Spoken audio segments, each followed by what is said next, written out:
Dahil sa huling panalo po ng Memphis Grizzlies mga idol ay napunta na sa pang-apat itong LA Lakers sa West Standings. Gawa na rin po yan nung dalawa nilang magkasunod na talo kontra sa Boston Celtics pati sa Brooklyn Nets. Kaya ganyan talaga ang labanan ngayon sa West. Matalo ka lang ng ilang beses, dudulas ka talaga pababa ng standings. Lalong-lalo na kung nandito ka sa 6 to 13 range mga idol na halos dikit-dikit kayo. Isa hanggang 3 laro lang po ang humihiwalay sa kasunod nilang team doon sa standings.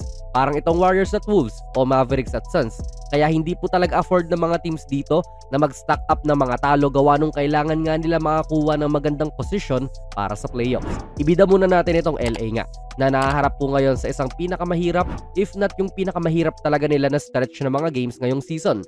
Dahil simula ngayong araw, March 14 dito sa Pinas, makakalaban nila ang Bucks na pang-apat ngayon sa East. Although nasa injury report yung dalawang stars nila na sina Dame at Giannis, pero probable po sila na maglaro kontra sa Lakers. Matapos nga rin po yan ng pagkatalo nila kontra sa Pacers gawa ng late game heroics ni Haliburton. Down 3, Haliburton's got the ball, Haliburton rises. Sa LA naman, alam nyo na ito, walang LeBron, walang Rui, tapos si Jackson Hayes ay out din at may injury sa tuhod. Ang magbabalik lang sa lineup ay si DFS na isang major contributor din naman sa LA. Saktong-sakto na pang depensa kay Dame. Pero dito pa lang po magsisimula yung kalbaryo nila kasi kinabukasan, Nuggets naman yung kalaban. After ng isang buong araw, balik sila sa LA at Phoenix naman po yung mga kalaban. Tapos back-to-back yon, kalaban ang Spurs, then another one whole day na pahinga, tapos back-to-back ulit, kalaban naman ng Nuggets pati Bucks. Buti home court pa rin nila pero pahirapan pa rin naman talaga yan. Gawa nung 3 sets po ito ng back-to-back tapos probably ay wala si LeBron sa lahat ng mga laro na iyan.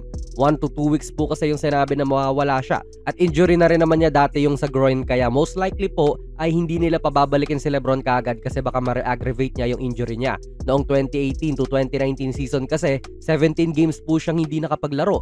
Isang buwan at mahigit yon. Si Rui maaaring bumalik na sa laro pag nakalaban na nila yung Phoenix at home kaya good news na rin yon para sa Lakers. Basically, magiging kumpleto na rin naman sila by that time, less lang yung si LeBron. Pero makaka-survive kaya sila ng ganon na walang LeBron? Well, as long as may Luka ka naman, feel ko kaya nilang i-survive yung ganyang schedule.